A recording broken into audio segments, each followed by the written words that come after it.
Hello बच्चों, हमारा आज का जो लेक्चर रहेगा वो रहेगा न्यूमेरिकल्स पे। फर्स्ट न्यूमेरिकल हम देखते हैं। न्यूमेरिकल हमें दिया गया है the differential rate law equation for the elementary reaction.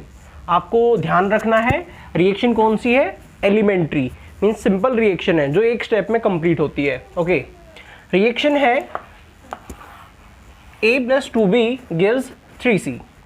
आपको देखना है इसके लिए आंसर कौन सा ठीक होगा। a डिफरेंशियल रेट क्या होगी, -dA/dt, इसके लिए ये सही है। b की फॉर्म में देखेंगे तो -dB/dt, बट जो ये कोफिशिएंट है ये डिवाइड होना चाहिए था, यहाँ पे ये डिवाइड में नहीं है, इसका मतलब ये ऑप्शन गलत है। आगे चलते हैं, टाइम वेस्ट नहीं करेंगे। अगर आपको लगता है कि यहाँ पे ये गलत हो गया है तो आगे जाने की कोई ज़रूरत नहीं होती है। चलो नेक्स्ट सेकंड ऑप्शन पे, यहाँ पे हमने रेट देखी -dA/dt, ठीक है, -½ ठीक है, dB/dt। यहाँ पे माइनस इसलिए लग रहा है क्योंकि ये रिएक्टेंट है। यहाँ पे 1/3 ठीक है, dC/dt। ओके, यहाँ तक आपकी प्रॉब्लम बिल्कुल सही है। अब हम यहाँ पे बात करते हैं जो रेट लॉ के अकॉर्डिंग लिखा जाता था कि ए के आगे तो 1 है बट यहाँ पे पावर क्या है, 2। कॉम्प्लेक्स रिएक्शन में ऐसा हो सकता है कि 2 आ जाए, बट रिएक्शन एलिमेंट्री है तो ऐसा नहीं होगा। जो कोफिशिएंट आगे होगा वही पावर में जाएगा। चलो, ये ऑप्शन यहाँ पे गलत हो गया। अब यहाँ पे चलते हैं, -dA/dt राइट है, -½ dB/dt राइट है, 1/3 dC/dt ये भी सही है। यहाँ पे रेट लॉ के अकॉर्डिंग कि a की पावर 1 है, b की पावर 2 है, बिल्कुल ये आपका क्या है, राइट ऑप्शन है। नन ऑफ दीज ये नहीं लेंगे, इसका मतलब ये हुआ जो c है वो आपका राइट आंसर है। जल्दी से स्क्रीनशॉट ले लेंगे आप इसका। अब हम चलते हैं सेकंड प्रॉब्लम की तरफ। यहाँ पे देखो आपको क्या दिया गया है, यहाँ पे आपको पहले से डिफरेंशियल रेट इक्वेशन दी गई है। अब आपको डिफरेंशियल रेट इक्वेशन से आपको रिएक्शन को बनाना है। पहले हमने क्या किया था, रिएक्शन दी गई थी और इक्वेशन हमने बनाई थी। चलो अब हम देखते हैं, यहाँ पे पॉजिटिव है, ओके, इसका मतलब ये प्रोडक्ट होगा, ठीक है। यहाँ नेगेटिव है तो ये रिएक्टेंट होगा। मैं साथ के साथ आपको बता रहा हूँ कि कैसे सोल्व किया जाए। आप पहले से मेंशन कर लें, पॉजिटिव है तो प्रोडक्ट होगा, नेगेटिव है रिएक्टेंट होगा, पॉजिटिव है प्रोडक्ट होगा, नेगेटिव है रिएक्टेंट होगा, कंफर्म है। चलो अब हम देखते हैं, यहाँ पे ये प्रोडक्ट है तो प्रोडक्ट की तरफ आपको देखना है C। यहाँ पे ये C 1/2 है, मल्टीप्लाई होगा, ओके। अब हम बात करते हैं D के आगे तो नेगेटिव है, मीन्स ये ऑप्शन आपका नहीं हो सकता। क्यों? क्योंकि D तो क्या है, रिएक्टेंट होना चाहिए, यहाँ पे प्रोडक्ट में है, गलत है। हमें कैसे पता लगा कि ये प्रोडक्ट में नहीं होना चाहिए, क्योंकि इसके आगे क्या है, नेगेटिव है। चलो अब यहाँ पे चलते हैं। अब B रिएक्टेंट साइड लिखा गया, देखो B यहाँ पे है, नेगेटिव है, बिल्कुल सही है, रिएक्टेंट ही होना चाहिए। चलो D भी रिएक्टेंट होना चाहिए। ऊपर से यहाँ पे 1/3 है तो यहाँ पे मल्टीप्लाई 3 हो जाएगा, सही है, ये भी सही है हमारा। उसके बाद हम चलते हैं नेक्स्ट A हमने देखा ये यहाँ पे है हमारा, पॉजिटिव है, ठीक है, प्रोडक्ट है, 1/4 है तो यहाँ पे क्या आएगा, 4 राइट है। उसके बाद C के आगे भी पॉजिटिव है, प्रोडक्ट होना चाहिए, नीचे क्या है 1/2, यहाँ पे क्या लगा हुआ है 2। इसका मतलब ये हुआ हमारा जो B आंसर है वो क्या है, हमारा राइट आंसर है। ओके, स्क्रीनशॉट लेंगे जल्दी से। C ऑप्शन में आप देखेंगे तो यहाँ पे A है, ठीक है। A यहाँ पे नहीं आ सकता, क्यों नहीं आ सकता, यहाँ पे क्या है, पॉजिटिव, और पॉजिटिव रिएक्टेंट साइड नहीं हो सकता। एक गलत हो गया, आप उसको गलत कर देंगे, आपको टाइम वेस्ट करने की जरूरत नहीं है। चलो अब यहाँ पे चलते हैं, B रिएक्टेंट हो सकता था, ठीक है, क्योंकि यहाँ नेगेटिव रिएक्टेंट हो सकता है। D भी रिएक्टेंट हो सकता था, बट यहाँ पे क्या है 1/3, तो यहाँ पे क्या होना चाहिए था 3। इसका मतलब D ऑप्शन भी आपका गलत है, इसीलिए हमारा जो ऑप्शन हुआ वो हुआ B। अब हम चलते हैं थर्ड प्रॉब्लम की तरफ। थर्ड प्रॉब्लम में हमें क्या दिया गया है, A + 2B gives 6C + 2D if the initial rate -dA/dt की रेट दी गई है 2.6 × 10⁻⁻2 एंड आपसे पूछा गया है what will be the value of -dB/dt। सबसे पहले आप क्या करेंगे, इस इक्वेशन के लिए डिफरेंशियल रेट को लिख लेंगे। चलो D A by D T negative आएगा आगे, equals to minus half D B by D T equals to product 1/6 D C by D T equals to, product है तो पॉजिटिव आएगा, half D D by D T. अब हमसे क्या पूछा गया है, हमसे पूछा गया है D B by D T, इसके लिए रेट, और हमें ये रेट गिवन है। ओके, तो इसके लिए हम क्या करेंगे, ये जो वैल्यू है यहाँ पे हाफ, नेगेटिव से तो नेगेटिव कैंसिल हो जाएगा हमारा, half D B by D T equals to what 2.6 into 10 की पावर -2।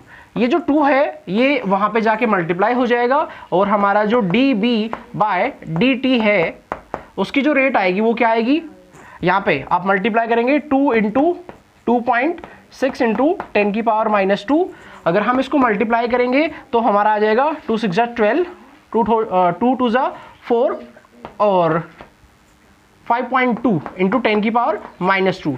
ये हमारी रेट आई, किसके लिए आई, हमारी D B by D T के लिए। अब हम चलते हैं फोर्थ प्रॉब्लम पे। अगर हम फोर्थ प्रॉब्लम की बात करें तो यहाँ पे दिया गया है 2a gives b plus 3c, और हमें गिवन क्या है, dA बाई डी टी की वैल्यू हमें गिवन है k1 a की power 2, dB by D T की वैल्यू पता है k2 a की पावर 2, और dC बाई डी टी की वैल्यू पता है k3 a की पावर 2। अब हमें क्या बताना है, the correct relation between k1 k2 k3। चलो सबसे पहले हम डिफरेंशियल रेट इक्वेशन लिखते हैं इस इक्वेशन के लिए। क्या आएगी, 1/2 नेगेटिव रहेगा d A by D T equals to d B by D t, product है तो पॉजिटिव आएगा, equals to 1/3 d C by D t. ये हो गई हमारी डिफरेंशियल रेट इक्वेशन। अब हमें गिवन है dA बाई डी टी यहाँ पे इक्वल है। अगर आप dA बाई डी टी को 1 बाय यहाँ पे आपने 2 से डिवाइड किया, अब ये इसके इक्वल है, अगर आप यहाँ पे हाफ करेंगे तो आप वहाँ पे भी हाफ कर सकते हैं। चलो अब ये भी आप लिख सकते थे, या आप अब ये लिख सकते हैं, रेट ऑफ रिएक्शन जो आएगी वो आएगी हाफ k1 a की power 2 equals to d B by D t हमें पता है k2 a की पावर 2, यहाँ पे 1 ही है तो हम लिख सकते हैं k2 a की पावर 2 इक्वल्स टू c के लिए d c by D t हमें पता है k3 a की पावर 2, बट यहाँ पे 1/3 से डिवाइड किया तो हम वहाँ पे भी 1/3 से डिवाइड कर सकते हैं।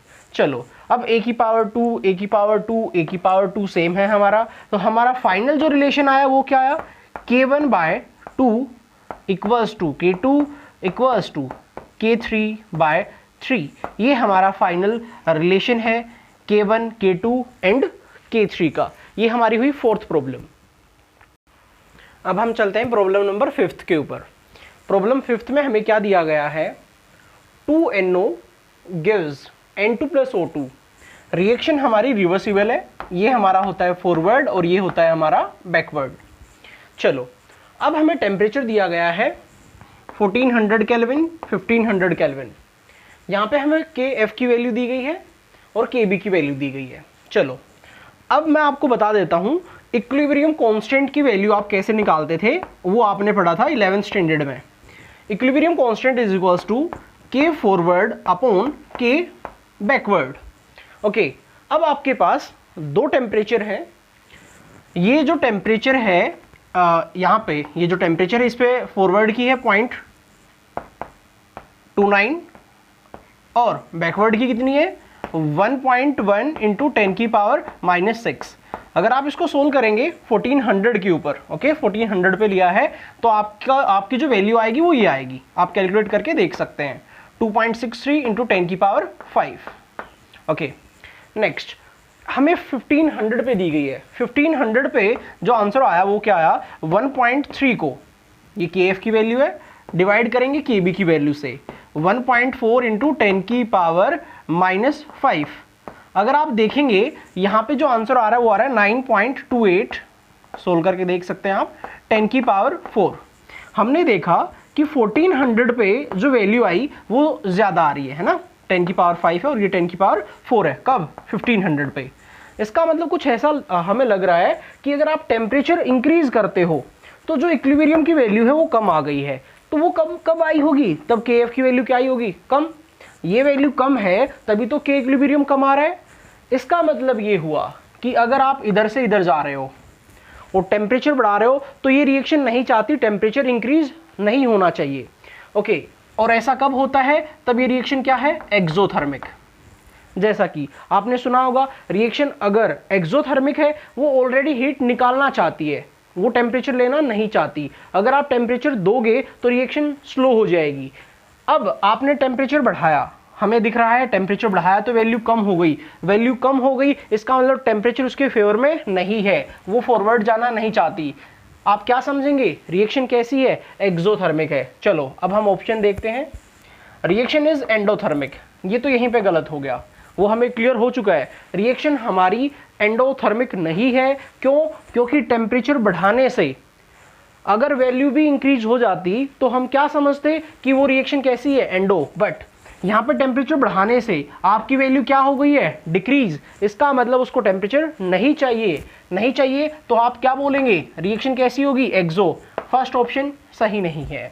चलो अब हम बात करते हैं रिएक्शन इज एक्सोथर्मिक, बिल्कुल सही है। And value of K equilibrium कितनी है आपकी? 2.63 इंटू 10 की पावर 5, ये आपका राइट आंसर है।